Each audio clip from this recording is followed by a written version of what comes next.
Comme je te le disais dans la vidéo précédente, je vais te parler de quelque chose que je suis presque certaine que tu as déjà vécu au moins une fois dans ta vie, et peut-être même beaucoup plus souvent que tu ne l'aimerais. Tu vois ce moment où tu te retrouves devant un paquet de biscuits, une tablette de chocolat ou quelque chose dans le frigo. Et tu commences à manger, puis tu continues. Et à un moment, tu te rends compte que tu as mangé beaucoup plus que ce que tu avais prévu. Alors même qu'au départ, tu n'avais même peut-être pas spécialement faim. Et en général, juste après, arrive ce moment très difficile. Ce moment où tu te dis « mais pourquoi j'ai fait ça ?»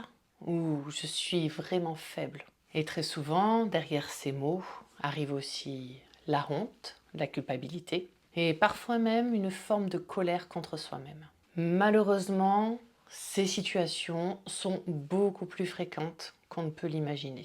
Parce que oui, les compulsions alimentaires peuvent très souvent être d'origine émotionnelle.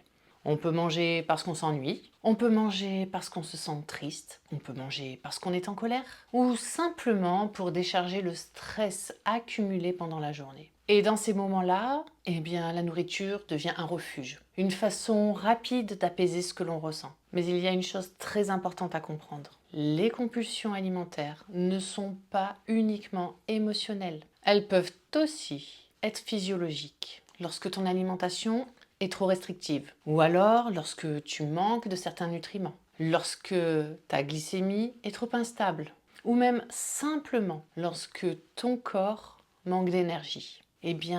Le cerveau, il a un fonctionnement très particulier. Il a besoin de carburant pour fonctionner correctement. Et lorsque l'énergie disponible devient insuffisante, il peut envoyer des signaux très puissants pour nous pousser vers des aliments de préférence très énergétiques. Mais crois-moi, tu ne peux pas lutter contre les signaux de ton cerveau. Dans ces moments-là, en fait, ce n'est pas une émotion qui a déclenché l'envie de manger. Et du coup, c'est très important de comprendre ce qu'il se passe réellement dans ton corps. Parce que sinon, tu risques de continuer à te juger très durement, alors qu'en réalité, c'est ton corps qui essaye de retrouver un équilibre. Et il y a autre chose d'intéressant que j'ai observé. Tu te souviens du dîner dont je te parlais dans la première vidéo ? Cette femme qui me disait qu'elle n'avait aucun problème avec la nourriture. Et donc ce soir-là, elle a mangé plusieurs morceaux de pain, puis plusieurs chocolats. Et en réalité, si on y réfléchit bien, tout ça, c'était aussi une forme d'alimentation émotionnelle. Mais une alimentation émotionnelle positive. Parce qu'on partageait un moment agréable, on riait, on discutait, et manger faisait simplement partie de ce moment-là. Et ça, c'est quelque chose d'essentiel. Et c'est quelque chose qu'on oublie. L'alimentation émotionnelle fait partie de la vie. Et le vrai problème, ce n'est pas qu'elle existe. Le vrai problème, il apparaît lorsque ces moments sont accompagnés de culpabilité, de honte ou d'un regard très dur envers soi-même. Parce que c'est ce regard que l'on pose sur ces moments qui entretient souvent le cercle vicieux. Et c'est exactement ce que j'ai moi-même vécu pendant longtemps. Aujourd'hui, je considère que ma relation à la nourriture est globalement saine et apaisée. Mais est-ce qu'elle est parfaite ? Eh bien non.